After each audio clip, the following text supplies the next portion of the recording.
जय श्री कृष्ण। वसुदेव सुतम देवम कंस चाणूरमर्दनम देवकी परमानंदम कृष्णम वंदे जगत गुरु। जय श्री कृष्ण। सर्वे भवन्तु सुखिन। डियर फ्रेंड्स, आज की इस वीडियो का टाइटल है एस्ट्रोलॉजी और मन की शांति। मन की शांति बहुत ज़रूरी है। बहुत कुछ पा लेने के बावजूद भी कोई खुशी नहीं होती, कोई मज़ा नहीं आता ज़िंदगी का, क्योंकि मन की शांति नहीं है। और कुछ भी ना होकर बहुत कम है ज़िंदगी के अंदर, लेकिन फिर भी आनंद आ रहा है ज़िंदगी के अंदर, मज़ा है, सब्र है, शांति है। क्यों? क्योंकि मन की शांति है। इसलिए मन की शांति होना बहुत ज़रूरी है। एस्ट्रोलॉजी में मन के कारक माने जाते हैं चंद्र, और श्रीमद् भगवद गीता के अंदर भगवान कहते हैं मन मैं हूं। इंद्रियों में अर्जुन, मन मैं हूं। इस कॉम्बिनेशन को बड़े ठीक ढंग से समझना बहुत ज़रूरी है। अगर हम समझ जाएं तो अपनी लाइफ की बहुत सी प्रॉब्लम का हल हमें मिल जाता है। तो मैं इस वीडियो में आपसे पहले बात करूंगा कि मन के अशांत होने के क्या कारण होते हैं। दो कारण मेन होते हैं मन के अशांत होने के, और कैसे हम मन की अशांति को नॉर्मल कर सकते हैं, अपने को शांति की तरफ बढ़ाने का प्रयत्न कर सकते हैं। तो पहले बात करेंगे मन अशांत क्यों होता है। मन अशांत होता है दो मुख्य बातों को लेकर। पहली बात, जिंदगी में आपके सामने आपकी जिम्मेवारियां खड़ी हुई हैं, आपकी रिस्पॉन्सिबिलिटी खड़ी हुई हैं, और उन रिस्पॉन्सिबिलिटीज़ को निभाने के लिए, उन फ़र्ज़ को पूरा करने के लिए, उन जिम्मेदारियों को पूरा करने के लिए आपके पास पैसा नहीं है, आपके पास रिसोर्सेज नहीं है। ज़िंदगी के अंदर आप बहुत स्ट्रगल की ज़िंदगी जी रहे हो, और आपको कोई आपका कांस्टेंट इनकम सोर्स नहीं है, जिसकी वजह से आपकी ज़िंदगी की हर दूसरी चीज़, आई मीन अर्निंग के अलावा जो भी पारिवारिक जीवन के जो मेन मुद्दे होते हैं, वो सब डिस्टर्ब है, because you don't have any constant income source. वो कांस्टेंट इनकम सोर्स जरूरी नहीं कि लाख, 2 लाख, 3 लाख रुपए होना चाहिए। एक बेसिक, जो आदमी की बेसिक आवश्यकता होती है। पहला रीजन तो मन की अशांति का ये हो सकता है कि आदमी की जिम्मेवारियां और रिस्पॉन्सिबिलिटी निभाने के लिए उसको उतना भरपूर पैसा नहीं मिल पाता, उसको कोई कांस्टेंट इनकम सोर्स नहीं मिल पाता। पहली बात, इसका भी इलाज मिल जाएगा। दूसरी बात, मन के अशांत होने का जो कारण है वो है कोई ना कोई मन के अंदर एक ऐसी इच्छा दबी पड़ी है, जिसका बार बार आप मनन कर रहे हो पूरी होने के लिए, प्रयत्न कर रहे हो पूरी होने के लिए, डायरेक्ट इनडायरेक्ट एफर्ट्स आप कर रहे हो। वो इच्छा कोई भी वस्तु हो सकती है, कोई भी व्यक्ति हो सकता है, कोई भी परिस्थिति हो सकती है। वस्तु होना ज्यादा मैं नहीं समझता कि वस्तु तो पैसे से अर्न करी जा सकती है, गेन की जा सकती है। कोई इच्छा किसी व्यक्ति को पाने की या किसी परिस्थिति को पाने की, ऐसी कोई इच्छा है, कोई ऐसी डिजायर है, ऐसी कोई कामना है जो पूरी नहीं हो रही, जिसकी वजह से मन अशांत है। इन दोनों को ही मैं आपको इन दोनों ही कारणों का मैं आपको सॉल्यूशन बताता हूं, एस्ट्रोलॉजी के बेस पर भी और वैसे भी। देखिए, एस्ट्रोलॉजी के अंदर तो अगर आप किसी ज्योतिषी से पूछेंगे ना कि मेरा मन बड़ा अशांत है, तो वो आपके चंद्रमा का चर्चा करनी शुरू कर देगा। ये मैं मानता हूं कि ये एक एस्पेक्ट है कि जन्म कुंडली के अंदर चंद्रमा राहु के साथ होगा, राहु की दृष्टि चंद्रमा के ऊपर होगी, चंद्रमा किसी अशुभ भाव में होंगे और चंद्रमा का खुद का भाव कमजोर होगा, तो ये मैटर करेगा। ज्योतिषी इसके अंदर उपाय बताएगा। आप चांदी का कड़ा पहन लो, चांदी की चेन पहन लो, चांदी का छल्ला पहन लो, या आप मोती पहन लो, सफेद चीजों का दान कर दो। इतने उपाय बताएगा। ये एस्ट्रोलॉजी की हद है। और 2-4 ऐसी चीजें कॉम्बिनेशन करके बता देगा कि आपको लगेगा बड़ा यूनिक उपाय बताया, मैंने आज तक कभी सुना नहीं था, कभी किसी किताब में पढ़ा नहीं था, तो शायद ऐसा हो जाए। लेकिन इससे मन की शांति बन जाएगी पूरी तरह से, मैं नहीं मानता। क्योंकि इसके अलावा आपको अपनी सोच बदलनी पड़ेगी, अपनी सोच के ऊपर काम करना पड़ेगा। पहली बात, जिस आदमी को रिस्पॉन्सिबिलिटी निभानी है, पैसा पूरा नहीं पड़ रहा, सबसे पहले एक बात ध्यान में रख ले, दूसरों से अपने आप को कंपेयर करना बंद कर दें। नंबर 1, दूसरे आदमी के पास कितना पैसा है, दूसरे आदमी कितना एफर्ट्स करते हैं, और उसके बाद उसकी गेनिंग कितनी ज़्यादा होती है या कम होती है, इस कंपैरिजन को बिल्कुल भी ना देखें। इस चक्कर में पड़े ही ना बिल्कुल भी, इस चीज को त्याग कर दे बिल्कुल मेंटली, ठीक है। लॉ ऑफ अट्रैक्शन वाले इसको समझाते हैं इस तरीके से कि जब आप किसी दूसरे आदमी को, धनवान आदमी को देखो तो आप खुश हो, उसके धनवान होने को आप ना खुशी जाहिर करो। आप तो परेशान हो रहे हो गरीबी से, आप तो अपनी पैसे की तंगी से परेशान हो, आपको सोर्स ऑफ इनकम नहीं मिल रहा, और धनवान लोगों को देखकर आप खुश हो तो आपके पास धन आएगा। ये लॉ ऑफ अट्रैक्शन वालों को रूल है। मैं इन रूल्स को नहीं मानता, मैं इन रूल्स के ऊपर आपको चलने के लिए एडवाइस नहीं करता। मेरी एडवाइस है, किसी भी धनवान आदमी को देखकर आपको कोई भी जेलस करने की जरूरत नहीं है। अगर खुश होने की जरूरत नहीं है ना, अगर आप खुश नहीं हो सकते तो जेलस होने की कोई जरूरत नहीं है, और इस प्रकार का थॉट माइंड में लाने की कोई जरूरत नहीं है कि ये आदमी मेहनत तो करता नहीं लेकिन इसके पास धन की कोई कमी नहीं है, मेरे पास जीवन के अंदर क्यों कमी है। छोड़ दो इस चीज को, केवल फोकस बनाओ, एनालाइज करो, मैं क्या कर सकता हूं, मेरी कैपेसिटी क्या है, क्या करने की मेरी कैपेसिटी है। जॉब करने की कैपेसिटी है, या मैं कहीं से फाइनेंस का अरेंज कर सकता हूं, मुझे कोई एक्सपीरियंस है कोई बिजनेस करने का तो मैं बिजनेस कर सकता हूं, कॉन्फिडेंट हूं मैं पूरी तरह से कि कोई मुझे फाइनेंस कर देगा, कोई मेरा जानकार, तो मैं कोई बिजनेस करके अपनी साइकिल चला लूंगा। तो केवल और केवल फोकस इस काम के ऊपर करे, अपनी कैपेसिटी, अपनी कैपेबिलिटी को एनालिसिस करने के लिए कि मैं कर क्या सकता हूं, और जो मैं कर सकता हूं उसको करने के ऊपर मैं अपना फोकस बनाऊं। सिर्फ और सिर्फ ये वाली बात उस आदमी के ऊपर जिस आदमी को अपनी रिस्पॉन्सिबिलिटी निभाने के लिए मनी नहीं है, पैसा नहीं है, पैसे की कमी है। सिर्फ स्मॉल टारगेट सेट करे, बिग टारगेट अभी ना देखे, बिग टारगेट की तरफ बढ़ा जाएगा, पहले स्मॉल टारगेट को पकड़कर पहले इनिशियल लेवल पे देखेगा मुझे अभी क्या करना है, जिसका पर मंथ मुझे क्या रिटर्न मिलेगा।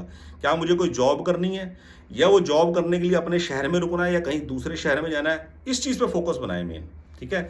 दूसरे का इनकम सोर्स क्या है, उससे जेलस करना बिल्कुल बंद कर दे। अब दूसरी कैटेगरी उस इंसान की जिसके पास पैसे की कोई कमी नहीं है लेकिन मन अशांत है। मन किस लिए शांत है, क्योंकि जरूर कोई इच्छा, कोई चाह पूरी नहीं हुई है। अब इस तरह का जो आदमी है वो सबसे पहले ये एनालिसिस कर ले, बिल्कुल सच के दायरे में, अकेले में अपने आप से पूछ ले, क्या उसको लगता है कि ये इच्छा वो पूरी हो जाएगी, या सिर्फ वो उन ख्यालों के अंदर ही जी रहा है। पैसों की कोई कमी है नहीं जिंदगी में, जरूरतें पूरी हो रही हैं, ठीक है। तो लेकिन ऐसा हो जाए जिंदगी का, ये स्टाइल मिल जाए, ये अवस्था मुझे प्राप्त हो जाए, ये हो ही जाएगा किसी ना किसी दिन। क्योंकि एक चीज के अंदर सबसे ज्यादा टाइम कंज्यूम होता है, किसमें, मीठे मीठे इंतजार में। वो मीठा मीठा इंतजार क्या है, मुझे कोई चीज चाहिए, वो जब मिलेगी तो जो उसकी खुशी होगी, वो खुशी एक अलग मैटर है, उससे कहीं ज्यादा खुशी उस इंतजार के पल में होती है। जैसे प्रेम प्रसंग होता है ना, तो विवाह होने पर, विवाह हो जाने पर जो खुशी होती है और विवाह के बाद जो खुशी होती है, उससे कहीं ज्यादा खुशी उस इंतजार के पल में होती है। वो जो वेटिंग टाइम होता है मैरिज का, जब आदमी की मैरिज फिक्स हो रखी होती है ना, उसके बीच का जो वेटिंग टाइम होता है, उसके अंदर जो इंतजार के पल होते हैं, वो सबसे ज्यादा खुशी के पल होते हैं। मुझे ऐसा लगता है, ये मैं अपना एक्सपीरियंस आपके साथ शेयर कर रहा हूं। और दूसरी बात, मेरी वो चाह पूरी हो जाएगी, मेरी चाह वो पूरी हो जाएगी, इस उम्मीद के अंदर आदमी बैठा हुआ है, आराम से जिंदगी बीत रही है और वक्त बीते चले जा रहा है, पैसे की कमी कोई है नहीं है, लेकिन किसी निष्कर्ष पे पहुंचते नहीं।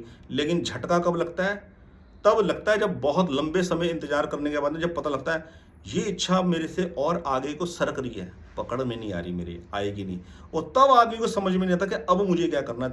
तब डिसीजन लेना सबसे ज्यादा टिपिकल होता है। ऐसी सिचुएशन में क्या करना बनता है, सबसे पहले अपना स्मॉल टारगेट सेट करें। स्मॉल टारगेट क्या है, सबसे पहले ये एक्सेप्ट कर लें इस बात को कि जिस इच्छा की पूर्ति के लिए मेरा मन इतने समय से ब्लॉक था, कुछ और करने के बारे में सोचता ही नहीं था, अब ये मेरी इच्छा पूरी होगी भी कि नहीं होगी। अगर नहीं होगी तो हिम्मत जुटाकर एक बार उसको एक्सेप्ट कर लें कि अब ये मेरी इच्छा पूरी नहीं होगी, मेरे को अब इसका कोई अल्टरनेट ढूंढना है, मुझे इसका कोई दूसरा ऑप्शन ढूंढना है, मुझे अब कुछ और काम करना है। सपोज कोई आदमी, मैं प्रेम प्रसंग का एग्जाम्पल ना देकर आपको एम्प्लॉयमेंट का एग्जाम्पल देता हूँ। कोई आदमी वर्क परमिट के ऊपर वीज़ा लगवाकर अब्रॉड गया, अब्रॉड जाकर उसने पूरी मेहनत मुशक्क़त से काम किया, कोई वर्क प्लेस के ऊपर पॉलिटिक्स कर ली किसी ने, कॉम्पिटिटर ने, किसी कोलीग ने साथ में कुछ चीटिंग कर दी, कुछ भी कर दिया, अब उसके हाथ से वो एम्प्लॉयमेंट चले गया। उसने खूब कोशिश करी वहाँ रुक कर कि अब कोई दूसरा एम्प्लॉयमेंट मुझे मिल जाए, कोशिश करी कि मैं उस कंट्री को ना छोड़ूं, मैं वापस ना आऊँ अपनी नेटिव कंट्री में, वहीं मेरा स्टे मिल जाए, बहुत अच्छी किसी कंट्री के अंदर उसका काम बन रखा हो, मान लो यूरोप की किसी अच्छी सुंदर कंट्री में, उसका मन वहीं टिकने का है, नहीं टिक पा रहा। अब जब उसको ये डिसाइड हो गया कि अब मैं यहाँ टिक ही नहीं पाऊंगा, तो बस अपने मन को मजबूत कर लें, मजबूत कर कर अपना वापसी आए, वापसी आके अपना स्मॉल टारगेट सेट करें। मेन क्रक्स वीडियो का, जब हम जो चीज़ चाहते हैं बड़े लंबे समय से बहुत एफर्ट्स करते हैं, उसको कर नहीं पाते, उसके बाद हमें एक नई बिगिनिंग करनी सबसे टिपिकल का टास्क लगता है, सबसे टिपिकल। ये नई बिगिनिंग जो है ना, ये स्मॉल टारगेट से सेट करें। ये स्मॉल टारगेट एक इनिशियल लेवल का भी हो सकता है, स्मॉल टारगेट जो पढ़कर लिखा, अभी पढ़कर बाहर निकला यूनिवर्सिटी से, उसने अपना पहला टारगेट सेट करना है कि मुझे एक पहले जॉब मिल जाए, बस। उसके बाद फिर लाइफ में कैसे ग्रेजुअली आगे बढ़ना है वो बात की बात है। ऐसे जो आदमी, मैं कहता हूँ 40 साल 50 साल 60 साल की उम्र तक भी खूब मेहनत करके कामयाब हुआ, अब वो बिल्कुल कोलैप्स कर गया, फेल हो गया, अब वो कुछ करना चाहता है, कुछ उठना है दोबारा से, उसको कुछ भी करना है, तो सबसे पहले एक दोबारा से स्मॉल टारगेट सेट करें, बस। पुराना सब कुछ भुलाकर, और मन को कंट्रोल करने का कोई तरीका नहीं है, कोई ऐसी हिडन जड़ी बूटी नहीं है जो आदमी ने जो अजमा लेगा और उसकी इच्छा भी पूरी हो जाएगी और उसका मन एकदम से शांत हो जाएगा। मन शांत होगा मेरी अगर इच्छा पूरी हो जाए, ये बात सत्य नहीं है, ये झूठ, ये बात 100% सच नहीं है, ठीक है। लक होगा, प्रारब्ध होगा, किस्मत साथ देगी, मालिक की कृपा होगी, जो हम चाहते हैं, जैसी इच्छा हमारी है वो पूरी हो जाए, तो मन शांत हो जाए, वो एक अच्छी बात है, ठीक है। लेकिन अगर ऐसा नहीं हुआ तो विधान के साथ हमें अलाइन होना पड़ेगा, कॉस्मिक लॉ के साथ हमें अलाइन होना पड़ेगा, समझना पड़ेगा विधान मुझसे कुछ अब और करवाना चाहता है, मुझे उसको कसौटी पर उतरना पड़ेगा खड़ा। एस्ट्रोलॉजी इसके अंदर आपकी हेल्प ये करेगी, जन्म समय के ऊपर यदि आपकी लग्नेश की स्थिति खराब हुई, कहां खराब होती है लग्नेश की स्थिति? लग्नेश 6, 8, 12 में अगर फंसा, 9वें भाव का स्वामी, भाग्य भाव का स्वामी 6, 8, 12 में अगर आपका फंस गया, आपका मन जीवन के अंदर अशांत होगा बड़ी बुरी तरह से, किसी ना किसी जिंदगी के मोड़ पे जाके, ठीक है। और उसको आपको हैंडल करना है अपनी समझ से, केवल समझ से, और आप कर लोगे उसको हैंडल, पक्की बात है, ये पॉसिबल है। एस्ट्रोलॉजी इसके अंदर हेल्प करेगी, आप लग्नेश की और 9th हाउस की पावर को बढ़ा के चलें, बस। ये है आज की वीडियो का क्रक्स। इतने ही बात करेंगे फ्रेंड्स आज की वीडियो में। और मन की शांति के लिए एक और बेहतर उपाय क्या है? समय को फिजूल बर्बाद ना करें बेकार की बातों में। पॉलिटिक्स की बातें कर रहे हैं, कब लूल जलूल, कभी किसी कमियां गिन रहे हैं, कभी कुछ कर रहे हैं। दूसरा, रात को सोते वक्त बेड पे जब आप सोएं, सोने से पहले कोई धार्मिक प्रवचन आपको अच्छा लगता हो तो वो सुने, नहीं अच्छा लगता कोई बात नहीं, मैं प्रेफर करूँगा आप कोई लाइट म्यूजिक, इंस्ट्रूमेंटल वो सुने जो आपको पसंद हो, चाहे इंस्ट्रूमेंटल म्यूजिक हो, फ्लूट का हो, बांसुरी का हो, कुछ भी हो जो आपको अच्छा लगता हो, पियानो हो या वायलिन हो, जो भी इंस्ट्रूमेंट आपको पसंद आता है, कोई राग स्पेशल है, वो आप बार बार जरा देख लीजिए। कई उसमें बहुत अच्छी अच्छी चैनल्स हैं यूट्यूब के ऊपर, आप लाइट म्यूजिक कोई 5, 7, 10 मिनट का सुनते हुए, सुनते सुनते उसको आप सो जाइए, या आप लाइट म्यूजिक सुनते रहिए और साथ में बराबर भगवान का नाम जप करते रहिए, जो भी नाम आपको पसंद है। अच्छा, वो नहीं पसंद, अगर आपको वो थोड़ा दोनों काम करना मुश्किल लगता है, तो जो काम आपको पसंद है, दोनों में से जो काम पसंद है आप वो करिए। आपके मन को देख रहा हूँ, आपका मन में ठहराव आएगा और क्लैरिटी होगी कि मुझे क्या करना है। बहुत बहुत धन्यवाद फ्रेंड्स आज की इस वीडियो के लिए, आपके कीमती समय के लिए धन्यवाद। इस चैनल को शेयर कीजिए उन लोगों के साथ जो एस्ट्रोलॉजी के चुंगल से बचना चाहते हैं, जेन्युइन एडवाइस चाहते हैं। आपको लाइफ में किसी भी टॉपिक के ऊपर, किसी भी मुकाम के ऊपर, किसी भी इशू को हैंडल करने के लिए कंसल्टेशन चाहिए, यू कैन कॉन्टैक्ट मी। बहुत बहुत धन्यवाद, आपका दिन शुभ हो, गॉड ब्लेस यू, जय श्री कृष्ण।